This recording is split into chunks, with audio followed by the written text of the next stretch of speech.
Mobil.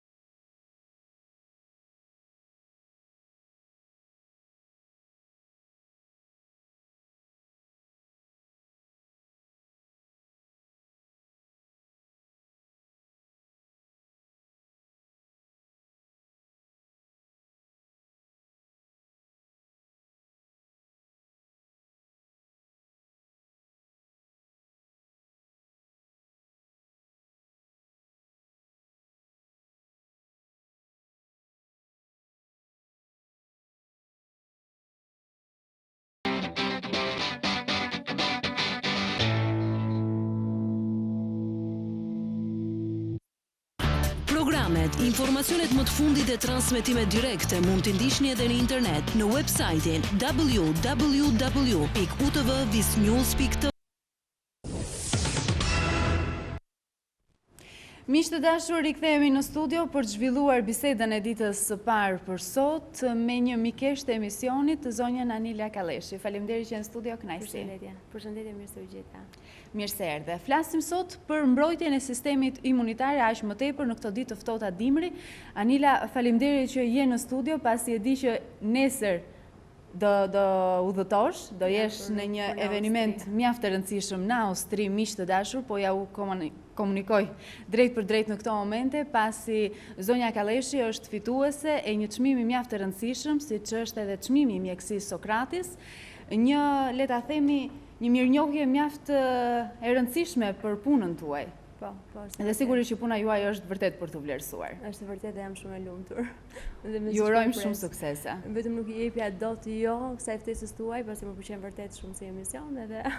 Faleminderit ty. Faleminderit. Anila, flasim fillimisht për sistemin imunitar, për të gjithë ata që ndoshta nuk e kuptojnë me fjalë të thjeshta. Çfarë do të kuptojmë? Në këtë periudhë, në këtë stin të ftohtë të dimrit, duket edhe unë se si jam veshur shumë trash, pasi vërtet është shumë ftohtë. Në këtë periudhë virozat janë të përhapura shumë dhe njerëzit janë të prirur për të marrë, për të pasur në trupin e tyre sëmundje të ndryshme. Në fakt, çfarë është sistemi imunitar?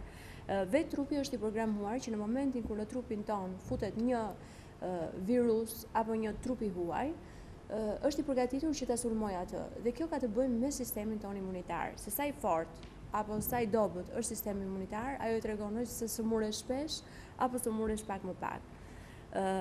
Në fakt, trupat e huaj çfarë janë? Janë trupa që jetojnë në dy botë, ndërmjet botës së gjatë dhe asaj të vdekur. Janë trupa të cilët nuk arrin të shumohen vetë, nuk arrin të marrin jetë vetë, nuk arrin të riprodhohen vetë. Dhe kjo gjë i ndodh vetëm nëse ato futen përmjet një trupi tjetër, pra mbarten nga një qelizë tjetër, të cilat janë qelizat e trupit ton.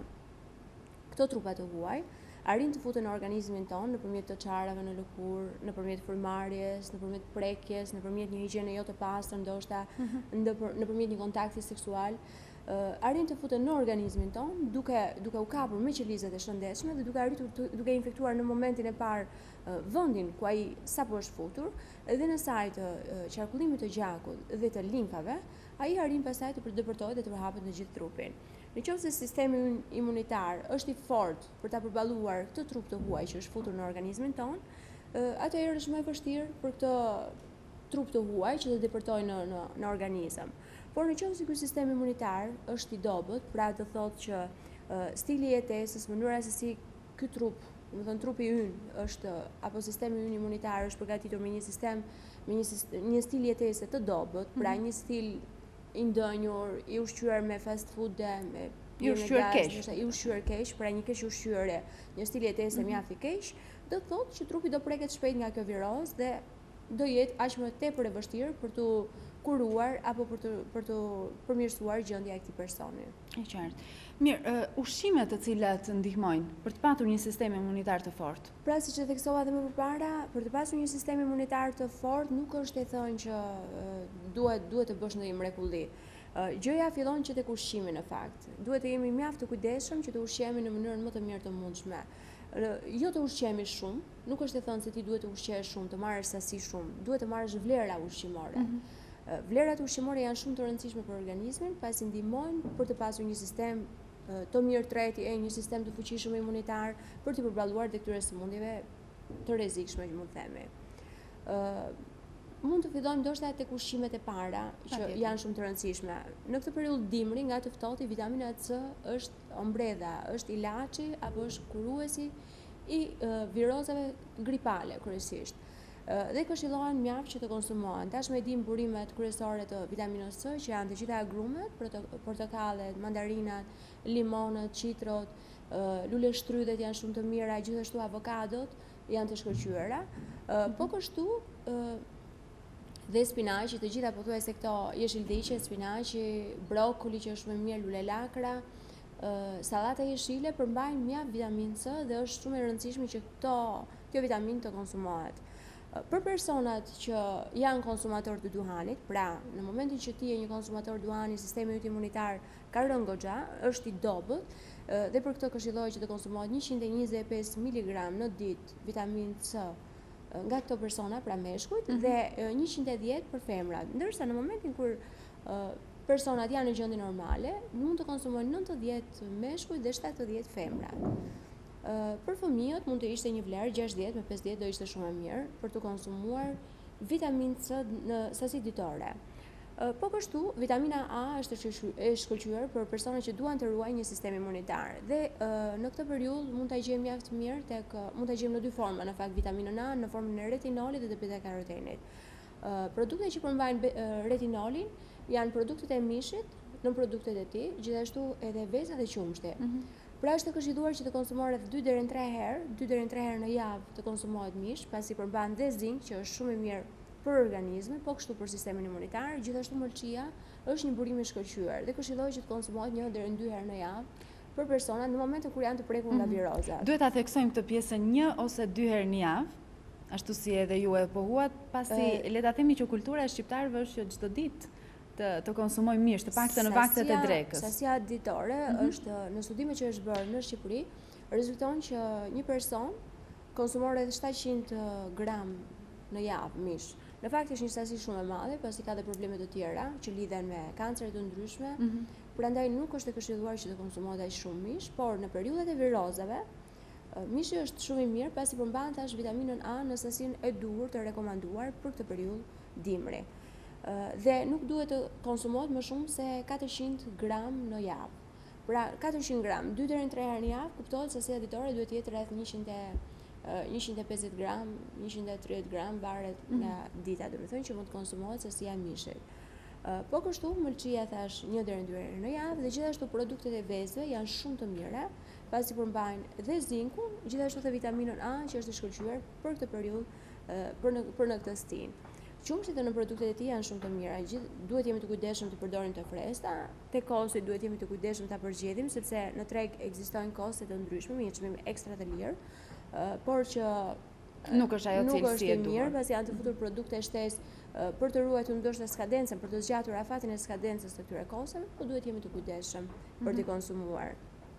Do këshilloja që mëngjes shumë i mirë do të ishte 1-2 lug kos me 1 ose 2 lug musli. Musli është përzierje tërshore, fara liri, fara luledielli, gjithashtu 5-6 kokra bajame, 2 thelpinj ara do ishin shumë të mira dhe më pas mund t'i hidhej gjysmë banane ose çareku i bananës, mund të hidhej aty brenda dhe një fet mollë dhe një fet ananas. Do ishin të shkëlqyer kjo përzierje të konsumohen në mëngjes pasi të bën të ndihesh i ngopur dhe ke marr në maksimum vitaminat e duhura për organizmin.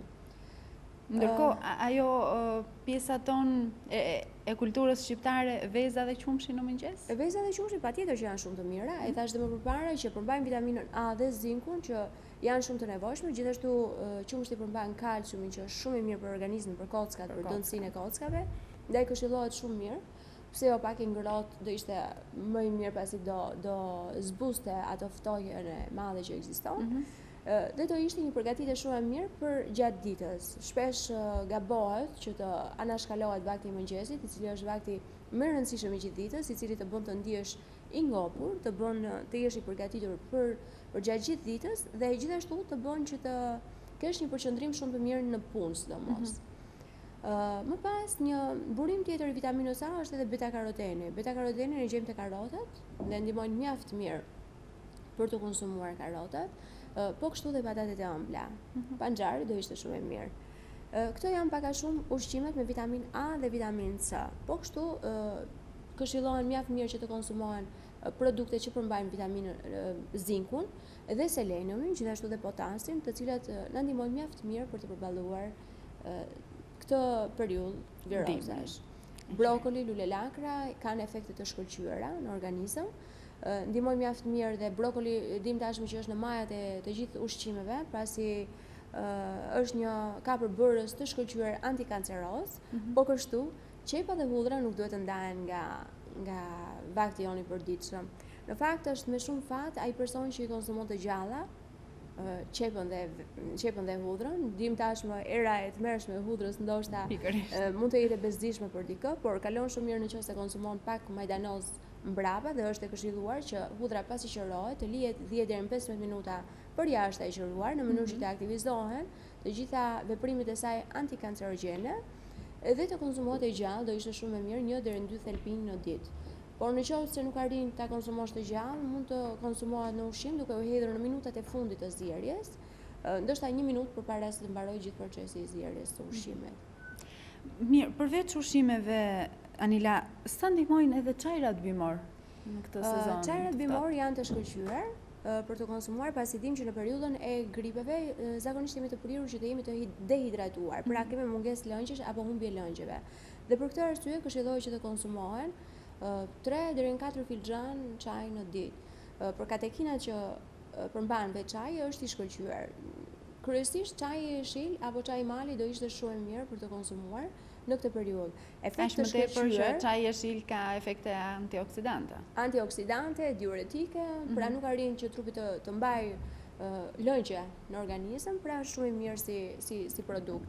Por efektin e tyre maksimal e kanë kur ato shoqërohen me vitaminën C, që do thotë atij çajit po ti shtrydhësh brenda një limon, do ishte akoma më i mirë efekti, do ishte një efekt ekstremisht pozitiv dhe shumë i rëndësishëm për të rritur sistemin imunitar. Nuk duhet të ngatrojmë të pim çajin bashkë me qumshtin, pasi mund të ndodh një proces kimik i cili nuk është i dobishëm për organizmin, por gabojmë në një farë mënyre duke i konsumuar të dy bashkë. Në qartë. Diçka tjetër që do doja të ndanim me shikuesit në këtë moment është edhe grupmosha të cilat ka një farë ndarje ndërmjet grupeve që duhet përdorin këto lloj produktesh apo jo? Në fakt, sistemi imunitar nuk është i njëjtë në çdo grup mosh. Përveç se nuk është i njëjtë, ka edhe një prejardhje gjenetike, që do thotë prindër të shëndetshëm rrisin fëmijë të shëndetshëm. Prindër që kanë pasur në momentet e tyre të jetës kanë pasur probleme, ndoshta janë sëmurur shpesh, kanë pasur një sistem imunitar të dobët, fatkeqësisht ja trashëgojnë dhe fëmijëve. Dhe duhet bërë një punë shumë e madhe, sidomos në prindër që kanë qenë të sëmurë, për të bërë gjithçka për fëmijët e tyre në mënyrë që ato të rriten të shëndetshëm dhe të kenë një sistem imunitar të fuqishëm. Kjo fillon që tek stili i jetesës. Pra, që në mënyrën se si ushqehesh, që në mënyrën se si do edukohesh ti me ushqimin, duke u ushqyer fëmijës se sa i rëndësishëm është një ushqyerje drejt, një ushqyerje e saktë. Kjo do thotë që duhet filluar me edukimin në tavolinë dhe më pas duhet vazhduar dhe me aktivitetin fizik. Aktiviteti fizik është shumë i rëndësishëm. Dim tashmë që pjesa më e mirë atyre që bëjnë sport kanë vërtet një sistem imunitar të fuqishëm. Edhe në këto ditë dimri? Po, patjetër. Sepse me thënë drejtën, futbollistët luajnë në fusha, përveç se futbollistëve në këto ditë të dimrit të gjithë njerëzit bëjnë pak dembele për të dalë të paktën për një shëtitje, për një ecje. Aktiviteti fizik është shumë i mirë, pasi edhe ti mësohesh me klimën, trupi fillon të ketë rezistencë ndaj temperaturave të ulta, ndaj lagështirës, dhe është mjaft pozitive, aq më tepër duke alternuar me një ushqim të shkëlqyer. Kur bëhet fjalë për fëmijët, në fakt fëmijët janë më të brisht, janë fëmijët dhe moshat e treta në fakt, janë më të brisht, pasi janë më të prirur për të sëmurur. Për këtë është e këshilluar që të konsumohen ndoshta mos të ndahet ai limoni gjatë gjithë periudhës së kësaj stine ndoshta, të kësaj stine të mbushur me viroza dhe me sëmundje. Gjithashtu brokoli do ishte shumë e mirë që të konsumohej nga këto persona, po të ishte shumë pak i zier apo i gatuar do ishte shumë mirë, pasi vlerat maksimale të tyre merren në momentin kur janë të gjalla, janë më natyrale, ndaj i këshillohet si njërit grup dhe grupi tjetër që të konsumojnë sa më shumë këto produkte.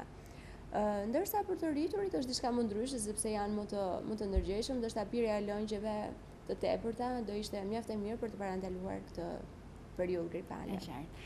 Anila, unë të falenderoj shumë, të uroj rrugë të mbar. Faleminderit. Dhe sigurisht shumë suksese në të ardhmen. Shpresoj që me një punë të mrekullueshme që bën. Do të kemi një video ndoshta Patjetër. Të eventit. Ju falenderoj. Faleminderit ty. Miq të dashur, kemi përfunduar bisedën e ditës së sotme me zonjën Anila Kalleshi. Kemi folur për mbrojtjen e sistemit imunitar, këshilla vërtet të rëndësishme dhe të domosdoshme për të gjithë ne.